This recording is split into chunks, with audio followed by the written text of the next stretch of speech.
Hello and welcome to my channel, or welcome back if you've already been here.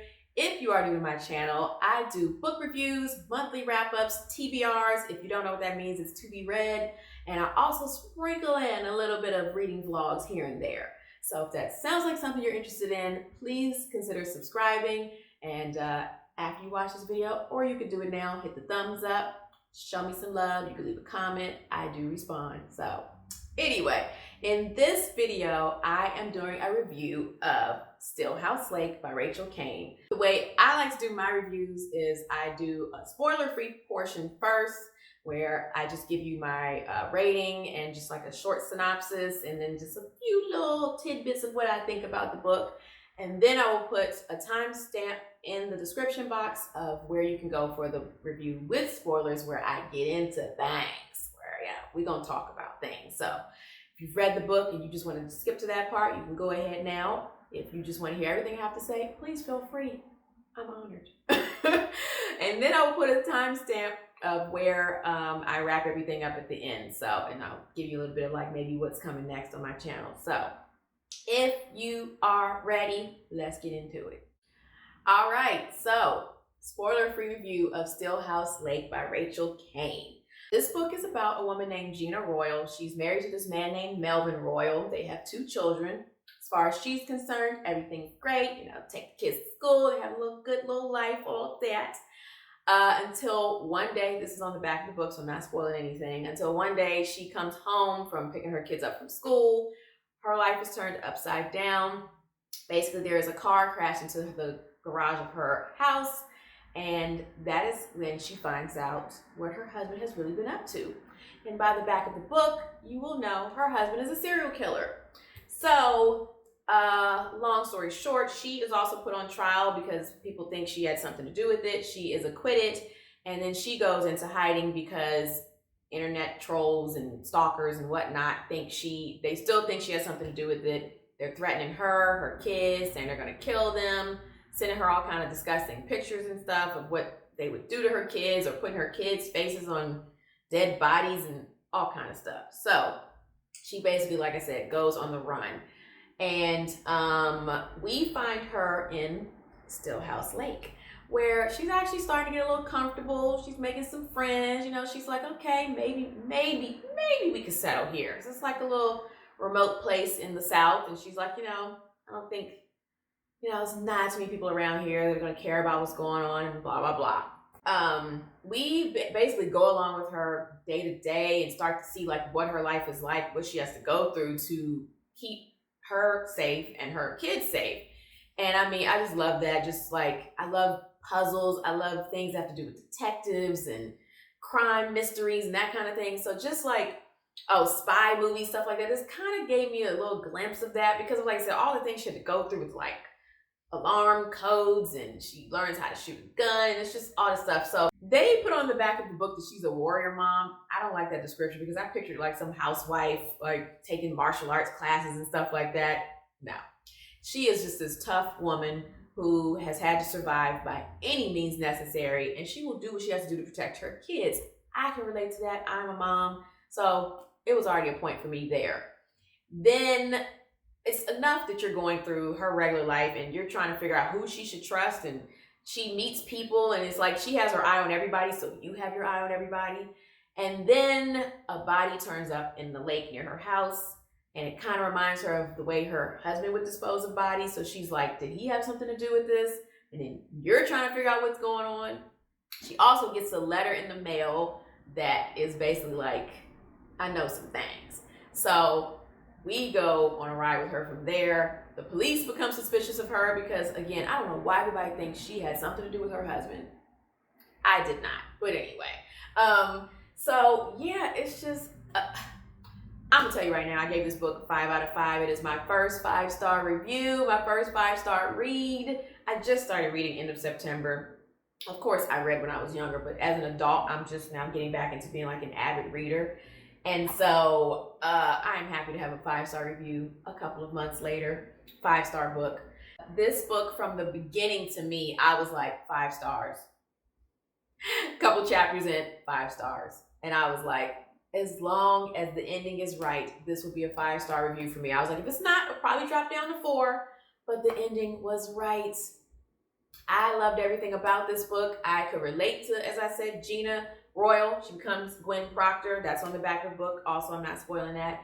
I could relate to her. We got to know her kids. I thought they were, well fleshed out. Again, keeping you in suspense of who to trust and all that. And you're like trying to be a detective yourself, trying to figure out. You're also trying to keep an eye on everything because you don't want to be, I want to know what's going to happen. I want to be 2 steps ahead at the end, but I wasn't. I mean, there were some things that I thought I figured out, but then there were other things that I had no idea. So again, I love this book from the beginning to the very last page. I found out this is a series, so I will be reading book number 2. Can't wait. I'll probably read it January, February, we'll see.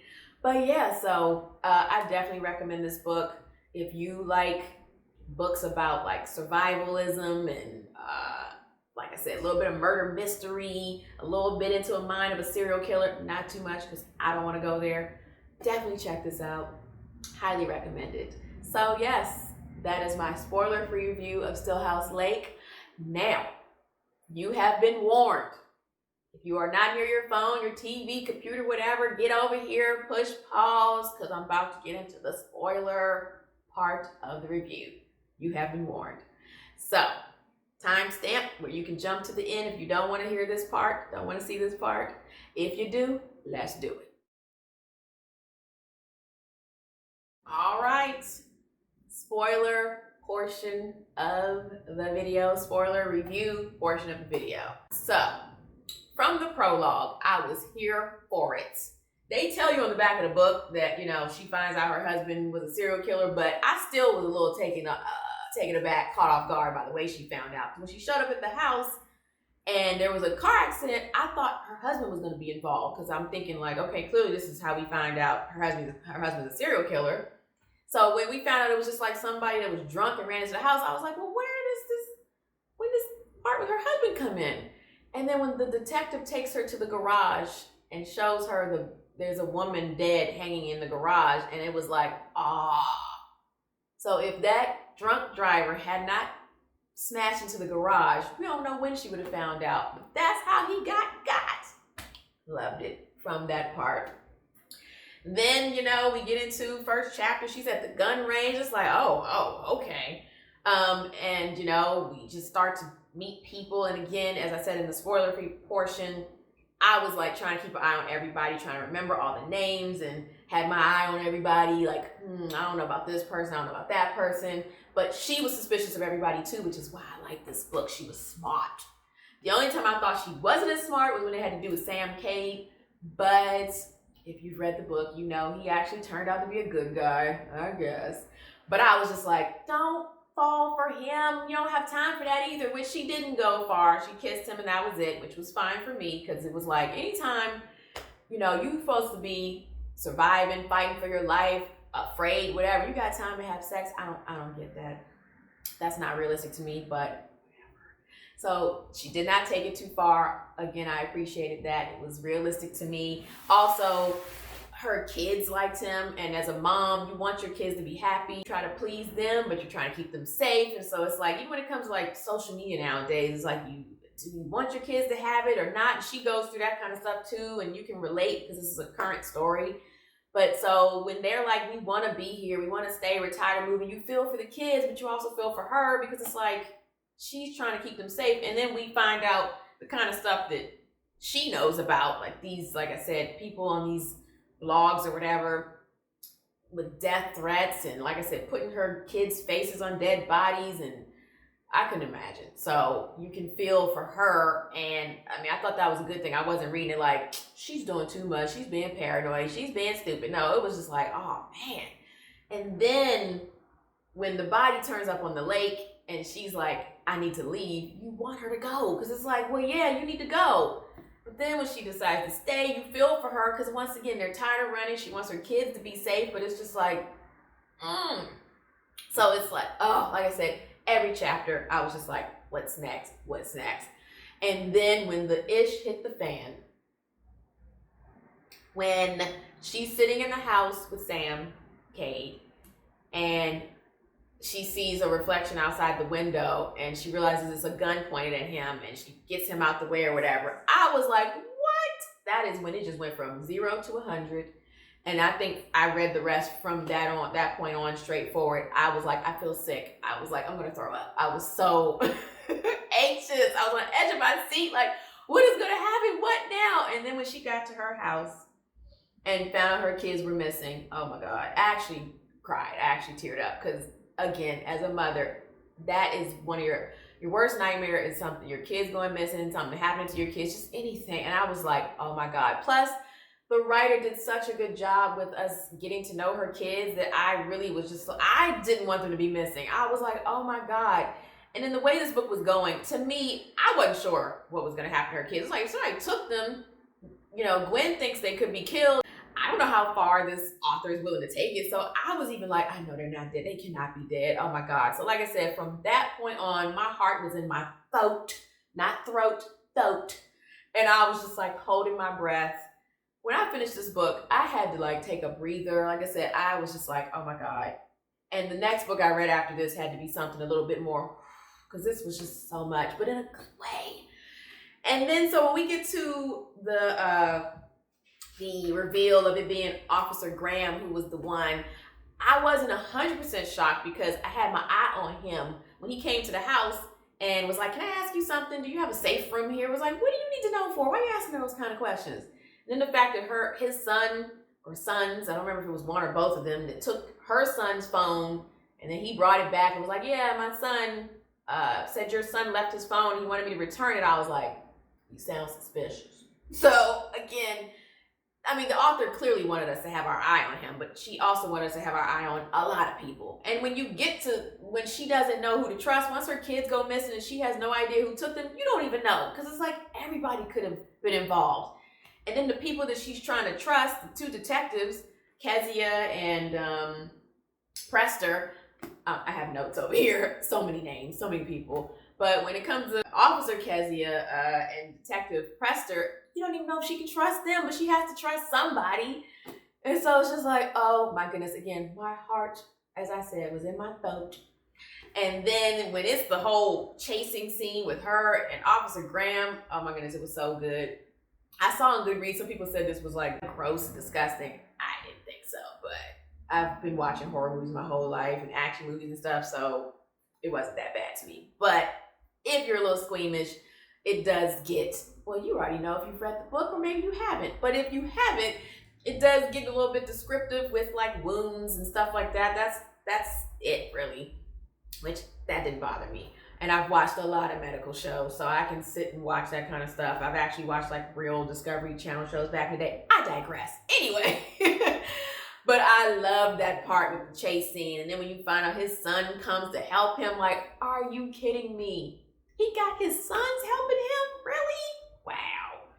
And then I liked the whole explanation of him being like a follower. You know, the fact that he was like a big fan of her husband's, Officer Graham, which is why he was doing everything, because he was copying him. Like, I thought that was a good explanation. I thought that was a good reason for him to be doing things. And he was in communication with her husband.